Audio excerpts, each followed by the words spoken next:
વાપીના છેવાડે આવેલ લવાછા વિસ્તારની એક ચાલીમાં તુલસીબેન તેના 2 બાળકો અને પત્ની સાથે રહેતો હતો. એક કંપનીમાં નોકરી કરી અને પરિવારનું ગુજરાન ચલાવતો હતો. 7 વર્ષ પહેલા તુલસીબેન અને નીતા વચ્ચે પ્રેમ સંબંધ બંધાયો હતો. તો બંને પરિવારોની સંમતિ વિના ઘરેથી ભાગીને પ્રેમ લગ્ન કર્યા હતા. ત્યારબાદ તેઓ મુંબઈ સહિત અન્ય વિસ્તારોમાં છૂટક કામ કરીને ગુજરાન ચલાવતા હતા. આખરે વાપીના લવાછામાં છેલ્લા કેટલાક સમયથી તે આવ્યા હતા. તુલસી એક કંપનીમાં કામ કરતો હતો. જો કે માથાભારે પત્ની વારંવાર નજીવી બાબતે પણ પતિ સાથે ઝઘડો કરતી હતી. આથી પ્રેમ લગ્ન કર્યા બાદ પણ બંને વચ્ચે બબાલ થતી હતી. આ ઘટના શા માટે બની તે પણ ખૂબ જ ચોંકાવનારું કારણ બહાર આવ્યું છે.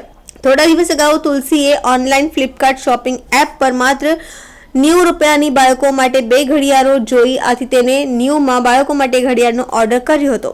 આ ઓર્ડરનું પાર્સલ ઘરે આવ્યા બાદ પતિ પત્ની વચ્ચે ઝઘડો થયો હતો. માથાભારે પત્નીએ આ મામલે પતિ સાથે 3 દિવસ સુધી ઝઘડો કર્યો હતો અને ઝપાઝપી પણ કરી હતી. જેથી કંટાળેલા પતિએ ગળું દબાવી પત્નીની હત્યા કરી નાખી હતી. પોલીસની અત્યાર સુધીની તપાસમાં બહાર આવ્યું છે કે પતિએ ફ્લિપકાર્ટ નામની શોપિંગ એપ પર ઓનલાઈન ઘડિયાળની ખરીદી કરી હતી અને આ પાર્સલ ઘરે આવતા જ પત્નીએ મને પૂછ્યા વગર કેમ ખરીદી કરી કહીને પતિ સાથે ઝઘડો કર્યો હતો અને આ ઝઘડાનો કરુણ અંજામ આવ્યો. બંને વચ્ચે થયેલી બબાલ હત્યા સુધી પહોંચી ગઈ હતી. પત્નીની હત્યા બાદ આરોપી પતિએ મૃત્યુને ઘરમાં જ રાખી અને બારણું બંધ કરી બંને બાળકોને બગીચામાં લઈ ગયો હતો. ત્યારબાદ બંને બાળકોને ખવડાવી જાતે જ બાળકોને સાથે લઈને જ પોલીસ સ્ટેશન હાજર થઈ ગયો હતો અને પોલીસ સમક્ષ ગુનો કબૂલ કર્યો હતો. જેથી ડુંગરા પોલીસે આરોપી પતિ તુલસીની ધરપકડ કરી કાયદેસરની કાર્યવાહી કરી છે. તુલસી અને નીતાએ 7 વર્ષ પહેલા પરિવારથી વિરુદ્ધ જઈ દુનિયાથી લડીને પ્રેમ લગ્ન કર્યા હતા. 7 વર્ષના લગ્ન જીવનમાં 2 બાળકો થયા હતા. બંને પોતાના પરિવારની સંમતિ ન હોવા છતાં વિરોધમાં જઈ પ્રેમ લગ્ન કર્યા હતા. આથી પરિવારો પણ તેમની સાથે છેડો ફાડી નાખ્યો હતો. સમયની સાથે સાથે બંને પતિ પત્ની વચ્ચે નાની અમથી બાબતોને લઈ વિવાદો વધતા જતા લગ્ન જીવનમાં ખારાશ વધી ગઈ હતી અને બનાવના દિવસે માત્ર 90 રૂપિયાની ઘડિયાળની ખરીદી બાબતે વિવાદ એટલો વધી ગયો કે 7 વર્ષનો પ્રેમ અને બાળકોનું ભવિષ્ય પણ વિસરાઈ ગયું. નાનકડા ગુસ્સામાં આ પરિવારનો માળો વિખેરાઈ ગયો છે. હવે આ બબાલમાં પત્ની નીતાનું મોત થયું છે, જ્યારે પતિ હવે પત્નીના હત્યાના ગુનામાં જેલમાં હવાલે છે. આથી 2 માસૂમ બાળકોનું ભવિષ્ય અંધકારમય બન્યું છે. વલસાડ જિલ્લાના વાપી તાલુકામાં આવેલ લવાછા ગામે બાપુનગર વિસ્તારમાં આવેલ એક ચાલીમાં ગઈકાલે તારીખ 2/1/2024ના રોજ એક હત્યાનો બનાવ નોંધાયેલો, જેની તપાસ દરમિયાન એવું ખુલેલું કે સદર બનાવ બાબતે બંને પતિ પત્ની વચ્ચે ઝઘડો ચાલતો હતો, જેમાં ગઈકાલે પતિએ તેની પત્નીની હત્યા કરી નાખેલી અને તેની એફઆઈઆર દાખલ થતાં આગળની તપાસ પોલીસે હાથ ધરી છે. તપાસ દરમિયાન એવું જાણવા મળેલ કે બંને વચ્ચે ઘણા સમયથી ઝઘડો ચાલતો હતો અને આ બનાવ બન્યો એ વખતે એક ઓનલાઈન મોબાઈલની 2 ઘડિયાળો મંગાવવામાં આવેલી. એ ઘડિયાળ બાબતે ઝઘડો થયો હતો કે મને કેમ આ બાબતે પૂછ્યું નહીં, એ બાબતે ઝઘડો થતાં ગઈકાલે આ બનાવ બનેલો અને એ બાબતે વધુ તપાસ કરી પૂરતા પુરાવા પડતા આજરોજ આરોપીની અટક કરવામાં આવેલી છે.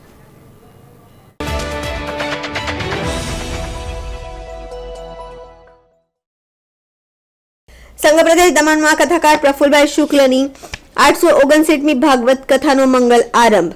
ભવ્ય પોથી યાત્રા નીકળી. શ્રી દમણ જિલ્લા કોળી પટેલ સમાજ ભેંસરોડ નાની દમણ સોમનાથ ભવનમાં પૂર્વ સાંસદ સ્વર્ગીય ડાયાભાઈ પટેલના સ્મરણાર્થે આયોજિત વિશ્વ વિખ્યાત કથાકાર પૂજ્ય શ્રી પ્રફુલભાઈ શુક્લની 859મી ભાગવત કથાનો મંગલ આરંભ થયો હતો. આ પૂર્વે કથાના મુખ્ય યજમાન જિગ્નેશભાઈ ડાયાભાઈ પટેલના નિવાસે ભાગવત દશાંશ યજ્ઞ સંપન્ન થયો હતો.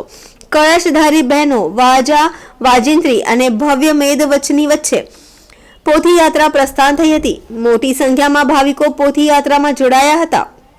ભગવાનના નામ સંકીર્તનમાં લોકો કીર્તનમાં મદમસ્ત થયા હતા. ત્યાંથી પોથી યાત્રા બેસરોડ ગોત્રેજ માતાના મંદિરે પહોંચી હતી. ત્યાં દમણ અને આજુબાજુના 21 ગામોમાંથી પોથી યાત્રા ભેગા મળીને 2 કિલોમીટર લાંબી પોથી યાત્રા કથા સ્થળે પહોંચી હતી. ચંચલબેન ડાયાભાઈ પટેલ દ્વારા પોથી તેમજ વ્યાસ પૂજન થયું હતું. કથાના આચાર્ય ચેતનભાઈ જોશી ભીમપોર દ્વારા મંત્રોચ્ચાર કરવામાં આવ્યા હતા. કથાનું મંગલમય દીપ પ્રાગટ્ય ગુલાબભાઈ બાબુભાઈ પટેલ, હેતાક્ષીબેન પટેલ, શ્રી દમણ જિલ્લા કોળી પટેલ સમાજના અગ્રણીઓ અને ઉપસ્થિત ભૂદેવોના હસ્તે કરવામાં આવ્યું હતું. 859મી કથાનું મંગલાચરણ કરતા કથાકાર પ્રફુલભાઈ શુક્લએ વ્યાસપીઠ પરથી કહ્યું હતું કે ભાગવતની કથાનું અમૃત જીવનને દિવ્ય બનાવે છે, કારણ કે ભાગવત એ જ સ્વયં ભગવાન કૃષ્ણ છે. 7 દિવસ સુધી ચાલનારી આ કથાનો સમય દરરોજ બપોરે 2:30 થી 5:30 વાગ્યા સુધી રાખવામાં આવ્યો છે. તેમજ કથામાં આવતા દરેક ઉત્સવો ધામધૂમપૂર્વક ઉજવવામાં આવશે. દરેક ભાવિક ભક્તોને કથા શ્રવણ કરવા પધારેલા માટે જાહેર નિમંત્રણ આપવામાં આવ્યું છે. કથાને સફળ બનાવવા માટે જયંતિભાઈ પટેલ ખારીવાડ, શાંતુભાઈ સરપંચ ભીમપોર, ઉમેશભાઈ પટેલ યુથ એક્શન ફોર્સ, ઉપેન્દ્રભાઈ પટેલ, તનોજભાઈ પટેલ કચ્છગામ, અમૃતભાઈ પટેલ દાભેલ, ગજભાઈ પટેલ ભીમપોર, નયન પટેલ દાભેલ સહિત કાર્યકર્તાઓ ભારે જહેમત ઉઠાવી રહ્યા છે. શ્રીમદ ભાગવત સપ્તાહ દમણ જિલ્લા કોળી પટેલ સમાજના સોમનાથ ભવનમાં પહેલીવાર માનનીય અને પૂજ્ય બાપુ શ્રી પ્રફુલ્લ શુક્લ જે આ કથા કરવા જઈ રહ્યા છે. આજથી એમનો આરંભ થયો છે કથાનો. કોળી પટેલ સમાજના મારા પરિવાર તરફથી બાપુનું હૃદયપૂર્વક સ્વાગત કરું છું. આજથી 9 જાન્યુઆરી સુધી બપોરે 2:30 વાગ્યાથી સાંજે 5:30 વાગ્યા સુધીનો છે આ કથા ચાલશે. છેલ્લા દિવસે અમે મહાપ્રસાદનું આયોજન કર્યો છે. તો સર્વ સમાજના મારા વડીલો, માતાઓ, મારી બહેનો, મારા ભાઈઓ અને યુવા સાથીઓ આ કથાનો આનંદ લે એવી આશા રાખું છું. જય શ્રી રામ. પહેલી વાત તો એ કે લોકલાડીલા પૂર્વ સાંસદ સ્વર્ગસ્થ ડાયાભાઈના સ્મરણાર્થે આ કથા છે. મેં જોયું છે કે લોકો જનજનના હૃદયમાં હજી પણ ડાયાભાઈ માટેની જે ચાહના અને ડાયાભાઈ માટેનો જે પ્રેમ અકબંધ દેખાયો છે. અને એનું પહેલું જ સાબિતી એ મળી કે પોથયાત્રામાં હું બગીમાં બેઠો હતો, બધા કરતાં ઊંચે બેઠો હતો, પણ અહીંયા સુધી પહોંચ્યા મને આગલો માણસ દેખાયો જ નથી. પ્રથમ ચાલનારા માણસો એટલે કે પેલા બેન્ડ વાજાવાળા મને દેખાયા જ નથી. એટલી લાંબી પોથયાત્રા મેં દમણના ઇતિહાસમાં પહેલી વખત જોઈ છે. એટલે એ દયાભાઈની લોકચાહના બતાવે છે. મુખ્ય યજમાન અને દીવ દમણના હોનહાર યુવાન, દીવ દમણનું ભવિષ્ય એવા અમારા જિગ્નેશભાઈ પટેલ, જિલ્લા કોળી સમાજના પ્રમુખ ચંચલબેન પટેલ અને કોળી સમાજના સૌ સાથીદારો, કાર્યકરોએ આ કથાને એવી સજાવી છે. હું સજાવી શબ્દ એટલા માટે કહું છું, અમારા માટે કથા નવાઈ નથી. અહીં પૂરી થાય તો ક્યાંક બીજે શરૂ થાય, રેડી જ છે બધું. અને પણ જીવનની 859મી આ કથા જ્યારે હું વિરામ આપી આજે શરૂ કરી રહ્યો છું ત્યારે મને ખૂબ જ પ્રશંસા અનુભવાય છે, ખૂબ જ આનંદ અનુભવાય છે. અને પહેલા દિવસે જો કથાનો આ રંગ હોય તો 7મા દિવસે તો શું હશે એ તમારે આવીને જોવાનું છે. બરાબર? એટલે તમને સૌને મારા હૃદયની ખૂબ શુભકામના પાઠવું છું. મારો કનૈયો સૌનું કલ્યાણ કરે, મારો કનૈયો સૌને રાજી કરે એવા આશીર્વાદ આપું છું. જય સિયારામ.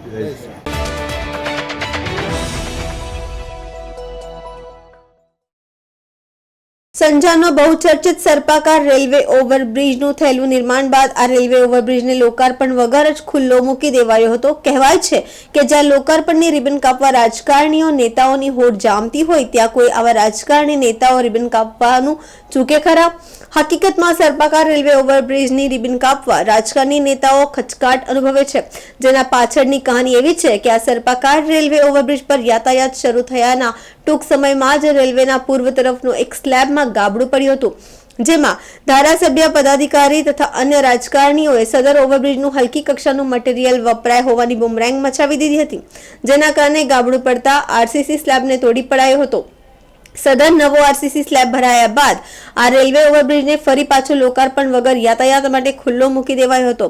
આ રેલવે ઓવરબ્રિજની ડિઝાઇન સર્પાકાર હોવાથી તથા હલકી ગુણવત્તાવાળું મટીરીયલના વપરાશની બુમરેંગના કારણે વાહન ચાલકોમાં એક ડર પેસી ગયો હતો.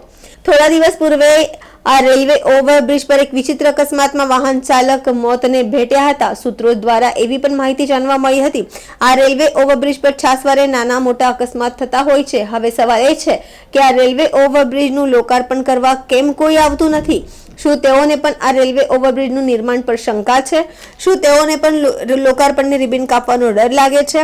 કે પછી સર્પાકાર રેલવે ઓવરબ્રિજનું થયેલા વિવાદના કારણે દૂર રહેવાનું પસંદ કરી લોકાર્પણની રિબન કાપવા ખચકાટ અનુભવે છે?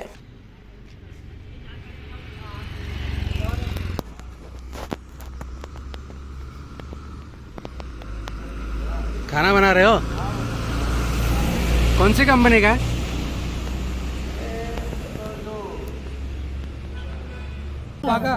ટેસ્ટિંગ માટે બીજો મોકલાવે તો તૂટી જ પડવાનો. સ્લેબ કેવી રીતે? નહીં ટકે, આ તો નહીં ટકે.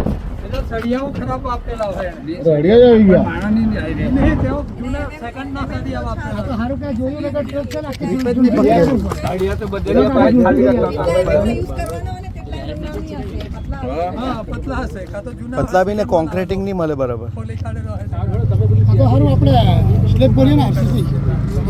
આ તેનું બી આનાથી સારું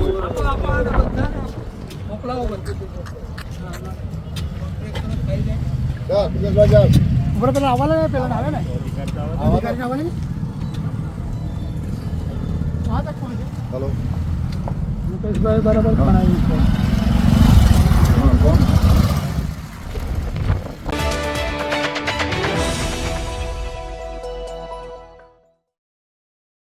સંજાન ગામમાં ડિમોલિશનની કામગીરી શરૂ. અધિકારીઓની હાજરીમાં સવારે 7 વાગ્યાથી ડિમોલિશનની કામગીરી શરૂ. ઉમરગામ તાલુકાના સંજાન ગામમાં સંજાન ઉધવા રોડ પર આજે સવારે 7 વાગ્યાથી ડિમોલિશનનું કામ શરૂ થયું હતું. સરકારી જગ્યા પર અનધિકૃત કબજો કરવા પણ ગુનો છે. અધિકારીઓ સાથે વાત કર્યા બહાર આવ્યું હતું કે રોડ માર્જિનમાં જે લોકો આવીને ગેરકાયદેસર કબજો કરી રહ્યા છે તે તમામ પાકી દુકાનો હોય કે પાકા મકાનો હોય તે તમામને તોડી પાડવામાં આવશે. નાના વેપારીઓએ કહ્યું કે ભલે તેઓ અમને અહીંથી લઈ જાય પણ આ આપીને એમને જગ્યા અમને કાયમી ધોરણે બેસાડવી જોઈએ. સંજાન ઉધવા રોડ પર ચાલી રહેલી ડિમોલિશનની કામગીરીમાં તમામ અધિકારીઓ સાથે પોલીસ બંદોબસ્ત વચ્ચે આ કામગીરી કરવામાં આવી હતી.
વલસાડના ટી પોસ્ટ કેફેની ચોરીનો ભેદ ઉકેલાયો છે. 31માં દારૂ પીધેલ હાલતમાં ઝડપાયા બાદ જાત જમીન પર છૂટેલા યુવકે ચોરી કરી હતી. મહારાષ્ટ્રના જનાર્દન રમેશ ગાવિતે ચોરી કરી હતી. 31ના દિવસે દારૂ પીધેલી હાલતમાં સિટી પોલીસે ઝડપી પાડ્યો હતો, જે બાદ જાત જમીન આપી છુટકારો થયો હતો.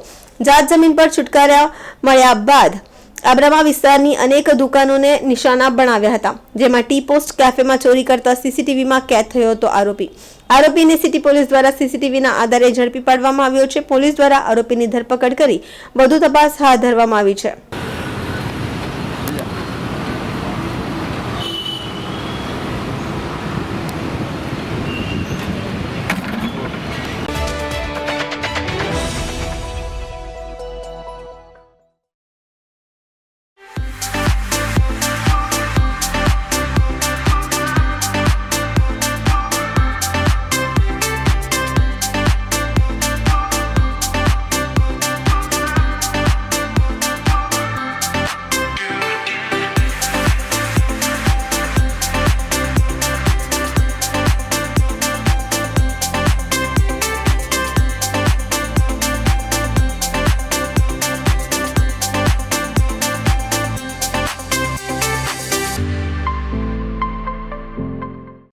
घर में अंडे देने से हमें कोई नहीं रोक सकता। मैं रोक सकता हूँ। तुम्हें पता नहीं हमें एडिस मच्छर जो फैलाते हैं डेंगू और चिकनगुनिया। मास्टर जी ने स्कूल में डेंगू मच्छर से बचने की सारी जानकारी दी है। अच्छा बच्चों, हमें चैलेंज जगह तो जरूर मिलेगी। नहीं मिलेगी, नहीं मिलेगी।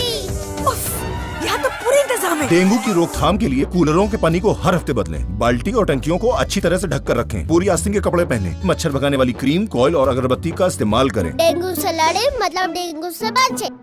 अब साकार होगा आपका सपना, एक लग्जूरियस रो हाउस का। दमन और उमरगांव के पास सनराज डेवलपर्स का नया project Suvarna Bhumi residency 3 and 4 BHK luxurious row house. इसके साथ club house, gym hall, indoor games, children park, landscape garden और स्विमिंग पूल जैसी सुविधाएं भी उपलब्ध। सुवर्ण भूमि रेसिडेंसी कलाई लेक के पास टाटावाड़ी कलगांव कोस्टल हाईवे फंसा उमरगांव। संपर्क करें 8758 222 009। अब साकार होगा आपका सपना, एक लग्जूरियस रो हाउस का। दमन और उमरगांव के पास सनराज डेवलपर्स का नया project Suvarna Bhumi residency 3 and 4 BHK luxurious row house. इसके साथ club house, gym hall, indoor games, children park, landscape garden और स्विमिंग पूल जैसी सुविधाएं भी उपलब्ध। सुवर्ण भूमि रेसिडेंसी कलाई लेक के पास टाटावाड़ी कलगांव कोस्टल हाईवे फंसा उमरगांव। संपर्क करें 8758 222 009।